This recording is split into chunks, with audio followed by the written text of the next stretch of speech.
"This is a black tie event, sir. Your jacket isn't appropriate, and I don't see your name on the guest list." The young coordinator's voice sliced through the lobby like a polished blade, each word deliberate, each glance dismissive. Standing in the glow of chandeliers and champagne flutes, Walter Jensen, 75, shoulders slightly bowed, bomber jacket worn thin at the cuffs. Didn't argue. He didn't plead. He simply held out a weathered envelope with a quiet nod, as if the invitation itself could still speak for him. But it was the silence that followed that said more. A silence broken not by protest, but by the turning of heads. Because just moments later, the museum's glass doors swung wide, and a 4-star general stepped inside. The air changed. Conversations halted. And by the time his boots reached the velvet rope where Walt stood, the entire gala had forgotten its guest list. Because sometimes, honor walks in without a tuxedo, and history refuses to wait in the lobby. If that kind of respect still means something to you, stay with this story. Type honor if you've ever believed quiet dignity should never be turned away.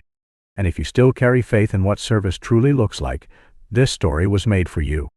Walter Jensen was 75 years old, though the faded leather bomber jacket he wore had seen winters far older than that. His back was slightly hunched, but there was still a quiet strength in how he walked, each step measured, each movement deliberate. His hands were rough, nicked with old scars, fingers slightly curled from years gripping steel and frost, but steady.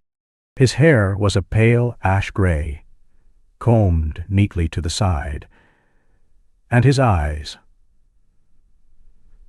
storm gray, steady, rarely looked away when spoken to, as if he still believed attention was a form of respect.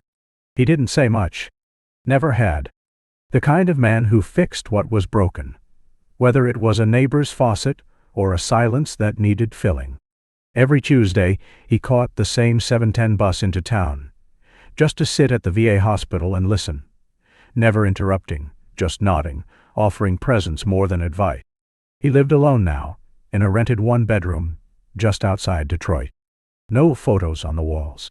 Just a folded flag above a shoebox full of medals, letters, and a map that still smelled faintly of gunpowder. 30 years in the United States Marine Corps, most of them buried in places no one talked about. Chosin Reservoir. Frozen boots. A firefight at 19 below 0°. He never called himself a hero, but the limp in his right leg said enough. So did the silence when people asked where he'd been. Most had forgotten. Kids at the store ignored him. Even younger vets at the VA sometimes offered a seat like they were being kind to a stranger. But he never showed offense. He'd seen worse. Much worse. Still, the envelope on his table felt strange. Heavy. Formal. A handwritten invitation to a gala at the National Liberty Museum, honoring the Korean War. He stared at it for a long while, and though nothing about it said trouble, something in his gut whispered, "This won't be just another quiet night." The marble floor gleamed under the soft lights of the museum's lobby, echoing with the click of polished shoes and the low hum of elite conversation. Walter stepped through the main entrance with careful posture, clutching the invitation in one hand, his other brushing down the front of his bomber jacket, as if that gesture alone might make it blend in with tuxedos and gowns. He approached the check-in table slowly, the laughter behind him fading into a hushed tension the moment he stopped in front of the man with the sharp jawline and sharper tone. A name tag gleamed. Ryan, Event Coordinator. Ryan's eyes swept over Walt like scanning for a problem, and he found one instantly. "Can I help you, sir?" His voice carried the plastic civility of someone used to saying, "No." "No." Walt held out the envelope. "Walter Jensen. I received a personal invitation from Dr. Linwood." Ryan pinched the paper like it was already a nuisance, flicked his fingers across a tablet, then narrowed his eyes. "You're not on the primary list. This appears to be a supplemental courtesy invite." And his gaze dropped to Walt's chest. The dress code is black tie. Your jacket doesn't meet our standard. Walt didn't blink. It's the best I have, he said simply. Ryan leaned in. Look, I get it. Maybe you're with catering or maintenance? The air shifted. Walt said nothing. He just stood there, back straight, hand still calmly holding the envelope, as if dignity was something you wore beneath your skin, not over your shoulders. But Ryan wasn't done. I'm sorry, sir, but I need you to step aside. You're holding up the line. Walt moved without a word, stepping back toward the velvet rope near the gallery entrance, the party lights spilling across the floor just out of reach. Around him, heels clicked, glasses clinked, and eyes glanced his way before quickly looking elsewhere. A woman in diamonds whispered something to her partner. No one said a word to him. No one offered to help. No one even asked why. He stood alone as the celebration flowed past him, a still figure in a room that moved like he wasn't there. But across the lobby, a young intern paused. Her name tag read Emily, and her expression wasn't polished. It was uncertain, real. She took a small step forward, then hesitated. Before she could speak, Ryan's voice cut through again. Emily, don't bother. He's already been informed. He's not staying. Her mouth opened, then closed. She turned back to her post, shoulders folding slightly. Walt didn't flinch. But his eyes, those tired gray eyes, locked briefly onto Emily's. Just for a second. Just long enough. Then he turned back to the exhibit entrance, where inside, on the far wall beyond the glass, hung a blown-up photo of frostbitten soldiers huddled in snow. Walt recognized the man kneeling on the left, recognized the way his hand clutched a radio, the way his mouth was caught mid-command. It was him. That photo. That moment. And as the crowd laughed, and Ryan scrolled on his tablet, Walter Jensen adjusted the cuff of his bomber jacket and whispered something that no one heard, but someone would remember. The glass door spun open with a sharp gust of cold air, scattering a few napkins and slicing clean through the polished warmth of the lobby. 2 uniformed aides entered first, young, sharp, posture, locked tight, as if the marble floor demanded respect. And then came the man who didn't walk into a room so much as redefined it the moment he stepped across the threshold. He was tall, broad-shouldered, moving with the unhurried precision of someone long accustomed to being the gravity in every space he entered. His dress uniform was immaculate.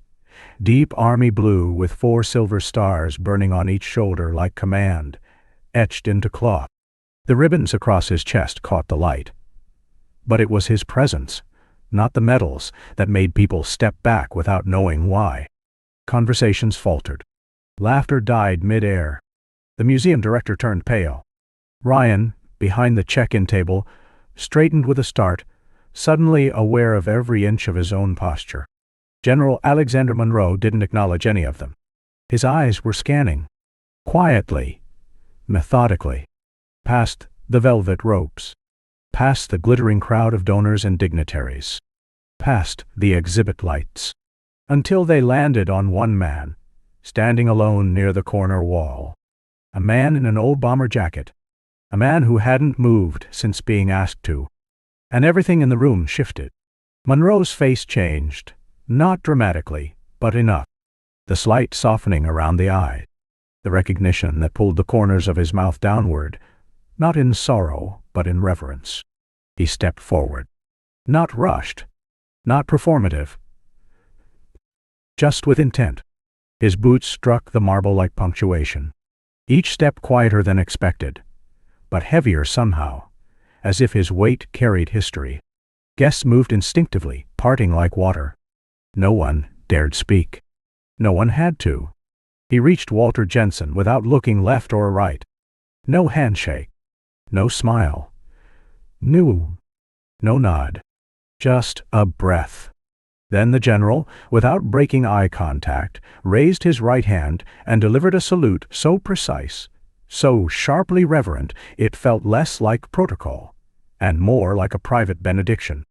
"Sergeant Major Jensen," he said, voice low but unwavering, "it's an honor to see you here tonight." Walter didn't blink. He didn't smile. But he straightened. Just slightly. The old spine drawing up beneath the worn leather like a flag rising up the pole. And then he returned the salute. A second slower. A fraction less steady. But just as sacred. General Monroe lowered his arm. Took a step closer.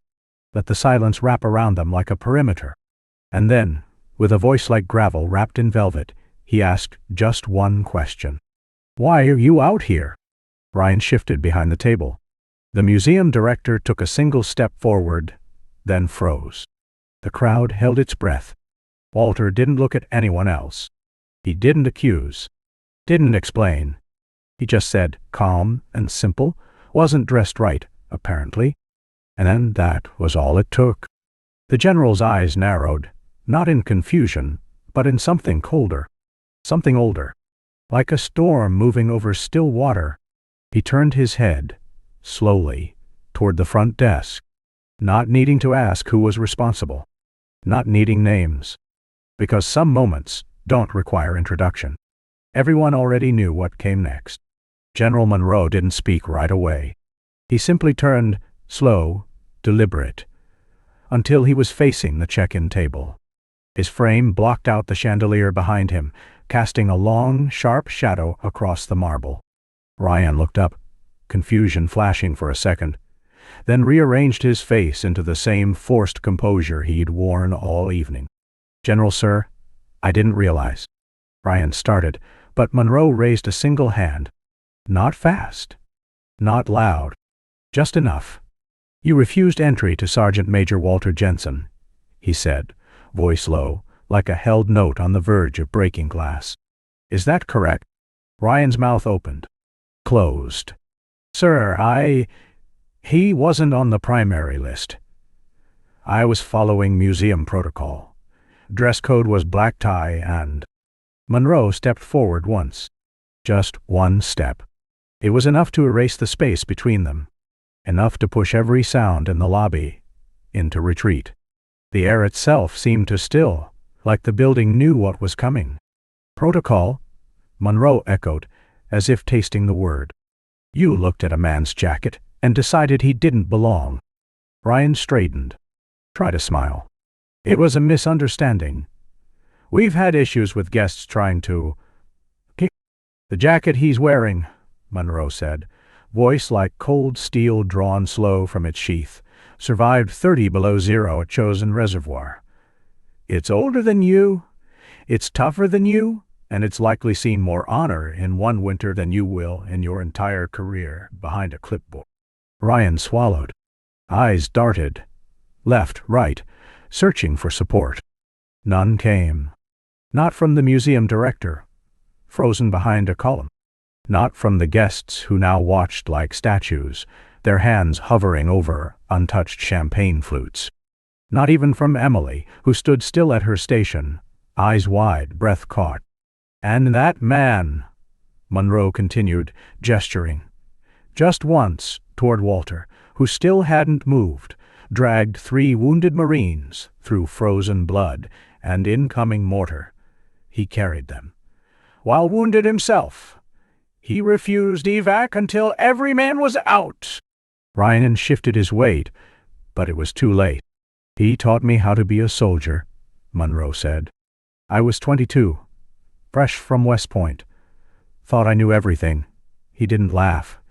He didn't shout. He showed me. Quietly, relentlessly. I owe every stripe I wear to him. Silence. The kind that isn't empty, but full. Of tension. Of heat. Of shame. Then Monroe reached into his jacket, pulled out a folded paper, held it in 2 fingers, and handed it to Ryan. "This," he said, "is the annotated exhibit layout, hand-drawn, from memory, by Sergeant Major Jensen. You're standing next to a man whose field sketches became the foundation of your war display." Ryan took the paper with unsteady hands, glancing down, then up, his face draining of color. "You judged a man by his coat," Monroe said. "When the war lives under his skin."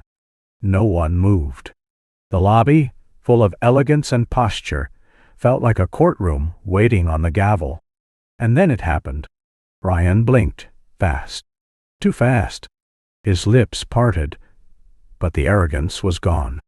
Something else had crept in. Not guilt. Not yet. But the first shimmer of fear. General Monroe didn't raise his voice. He didn't have to. Every word landed like a stone, heavy and deliberate, making Ryan's spine curl under the weight. The paper in his hand, an annotated map of the Korean exhibit, signed in faded ink by the man he had humiliated, trembled slightly. There was nowhere to look that didn't throw his shame back at him. But Monroe wasn't finished. His voice shifted, not louder, just colder. You denied entry to the man whose handwriting built this exhibit. And you questioned his place at a gala meant to honor men like him. The words didn't echo. They didn't need to. Silence ensured they sank deep into every chest. The museum director took a step forward, mouth slightly open, then closed it.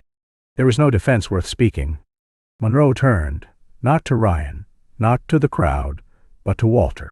A single glance. A subtle nod. Then he faced the room. This man is Sergeant Major Walter Jensen. He held ground alone while wounded, refusing evac until the last of us were out. I was one of them. He bled for the flag outside this building. And now, because someone saw a jacket instead of a legacy, he was nearly turned away from the very history he helped create. Ryan's face had gone white. His mouth opened once, then again. I didn't know, he stammered. There was no, I thought. You thought wrong, Monroe said, quiet but final. And now, everyone knows it. No one moved. The whole lobby followed Monroe's voice and saw Ryan, small now, shrunk behind a podium that no longer elevated him. His eyes darted for rescue. No one came. A low murmur swept through the room. A man in a tuxedo muttered, "That's the guy." A woman whispered, "I walked right past him." Even Emily, the intern, bowed her head, not in guilt, but in the quiet recognition that silence, too, can harm. Monroe reached into his coat and pulled out a folded letter. The original invitation, handwritten, signed by Dr. Linwood, addressed to Walter. He held it high just long enough. "I suggest you return to your station," he told Ryan. "Others will want to speak with you soon." Ryan stepped back, voice gone, hands low, his name already slipping from memory. He turned and walked behind the check-in table. Alone. No one followed. No one spoke. Monroe looked to the room one last time. He didn't want applause. Only truth. "You don't measure a man by the shine of his shoes," he said, "but by the ground he's walked through to get here." Then he turned to Walter. They walked together, past Ryan, past velvet ropes, past the silence that once barred him. Behind them, the gala didn't resume. It dissolved. Waiters froze. Glasses stayed full. And Ryan was left staring at his own reflection in the tablet screen. No rank, no ribbons, no one left to pretend for. The headlines came fast, but the whispers had already spread farther. By the time Walter and General Monroe reached the Korean War exhibit, a single video clip, unfiltered, grainy quiet, had already found its way online. No captions. No edits. Just Monroe's back turning to the gala, his arm extended toward an old man in a bomber jacket. And silence. The kind of silence that says everything. The next morning, local news anchors struggled to hide the weight behind their voices. Hero humiliated. Gala shut down by four-star general. Side-by-side images flooded the screen. Guests in gowns and Walter Jensen, stunned but composed, standing like a monument that history nearly overlooked. But Walter gave no interviews. No statements. When a reporter called, he simply said, "I think the museum has more to say than I do," and hung up. That silence somehow echoed louder than outrage. At the VA hospital that Tuesday, a nurse hesitated while handing him a clipboard. "I saw it," she whispered, as if louder words would crack the moment. "Thank you. For all of it." An old man in the waiting room, a fellow patient who'd once barely nodded, stood when Walter entered. "They were wrong," he said. "And you made it right just by standing there." Walter didn't respond. He didn't need to. The nod he returned was enough. Outside the museum, a small American flag appeared, planted gently in the grass near the steps. No plaque, no name, no signature, just the flag. Then another, and another. Inside, the Korean War exhibit, once overlooked, became the most visited space in the building. Guests paused longer. Voices lowered. A docent found herself asked the same question by high school students 3 times in one day. "Is he still alive?" Emily, the young intern, left a folded note beneath the curator's door. "I should have said something," she wrote. "I'm sorry. I hope I still can learn." No reply came. But that evening, Dr. Linwood quietly replaced the final panel of the exhibit. In place of a generic closing, he mounted a photograph. Walter Jensen, not saluting, not smiling, simply standing at the velvet rope. The last moment before everything changed. Walter didn't attend the unveiling, but he heard about it. A neighbor he barely knew caught him by the mailbox. "My grandfather served," she said. "He never talked about it, but after watching you, I think he'll ask." Walter looked down at the key in his hand, then back at her with a faint smile. "You should," he said. "Sometimes people need to be asked. Sometimes that's the only way the stories get told." The next morning, the flag outside the museum had a small card tucked beneath it. It read, "This place used to feel like a gallery. Maybe now it can feel like a home." It started not with an announcement, but with a glass case, quiet, almost invisible, placed just beyond the velvet rope where Walter had once stood, dismissed and forgotten. Now, it held his bomber jacket, the one they'd nearly barred at the door, folded with care beside a brass nameplate, etched in firm block letters. Sergeant Major Walter Jensen, contributor, survivor, leader. The case was small, modest. But the silence around it wasn't empty. It was reverent. Above it, a photograph had been added. Walter in Korea, younger, the snow halfway up his boots, his face taut with cold and something deeper. Resolve. No flourish, just a date. But people stopped there longer now. Some even bowed their heads. A janitor left a coin pressed into the corner of the frame one morning and never said a word. The museum had changed, but so had the town. Without press releases, without any official gesture, the current began to turn. The local VFW Post mailed Walter a lifetime seat, not with applause, but a handwritten card that read simply, "We should ask you sooner."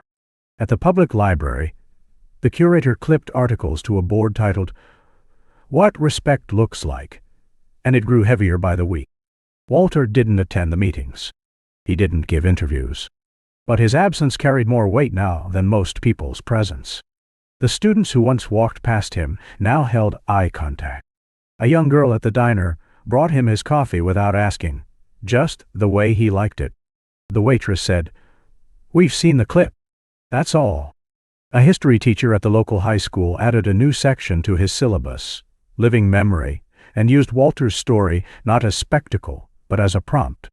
"What does honor look like when no one's clapping?" he wrote on the board. One boy stayed after class, staring at the line. "It looks like him," he whispered. The documentary made by the students, quiet, unembellished, focused on gestures more than words, was screened once at the town hall. Walter didn't go, but someone told him that no one left when it ended. They just sat there, breathing slow, thinking longer. Walter remained the same. Still came to the VA every Tuesday. Still walked to the corner store. Still nodded instead of speaking. But something had shifted around him. People moved differently when he passed. Not out of fear, Not even out of guilt. Out of recognition. And then, one early morning, long before the first tour group arrived, Walter returned to the museum. No escort. No escort. No grand entrance. He simply walked in and stood before the glass case. Alone. He looked at the jacket, at the photo, at the quote now carved in stone above the entrance. Words no one claimed but everyone felt. You don't honor heroes with uniforms. You honor them by seeing who they are when the uniform's long gone. He stood a moment longer. Then he tipped his cap. Slow, steady, final, and walked into the morning light. They sat at the edge of the diner, in a booth that had forgotten more names than it remembered, beneath a window washed in the soft gold of early evening. No cameras, no uniforms, just two old soldiers, Walter and Monroe, hands wrapped around ceramic mugs that had gone lukewarm. Steam, long since faded into memory. The hum of a distant refrigerator. The occasional clink of fork to plate. But between them, stillness, deliberate and weighty. There is no speech to make. No wounds to reopen. Just air, shared between men who had once trusted each other with silence and survival.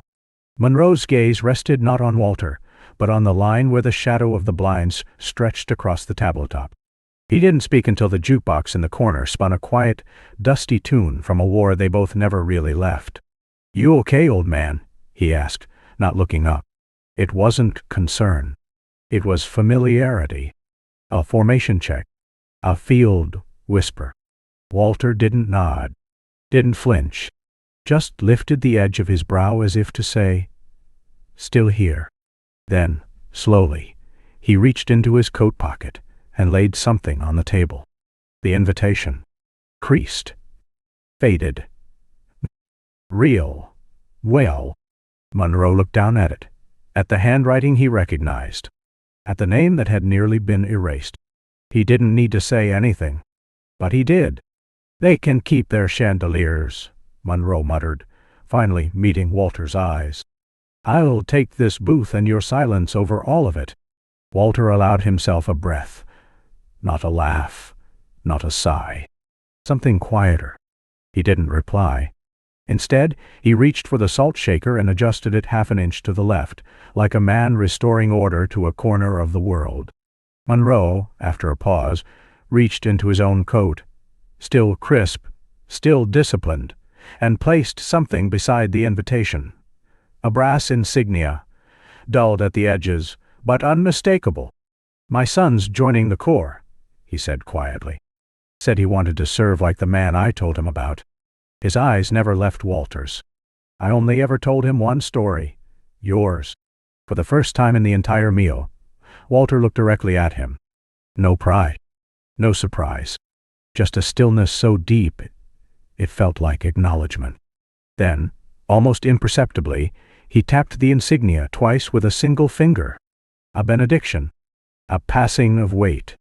In that booth, history didn't need headlines. It needed memory. A waitress came by, refilled neither cup, said nothing, but lingered one extra beat, as if memorizing the sight of two men who'd carried more than medals. And when Monroe finally stood, Walter did too. There was no handshake, just a brief meeting of eyes, and the sound of the diner door swinging open, letting in the dusk. Together, they stepped into it, not speaking, not leading, not following, just walking, side by side. The story didn't end at the museum doors.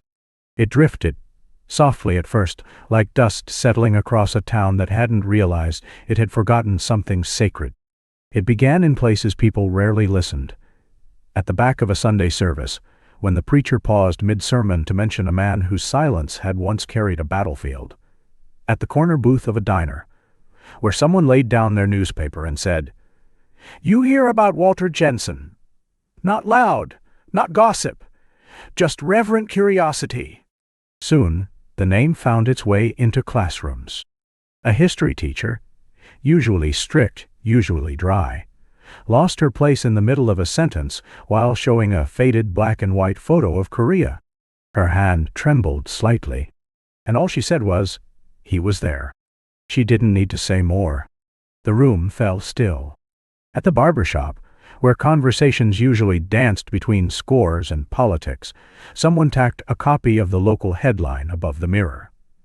"War hero denied at gala, honored by General Town remembers." No one removed it.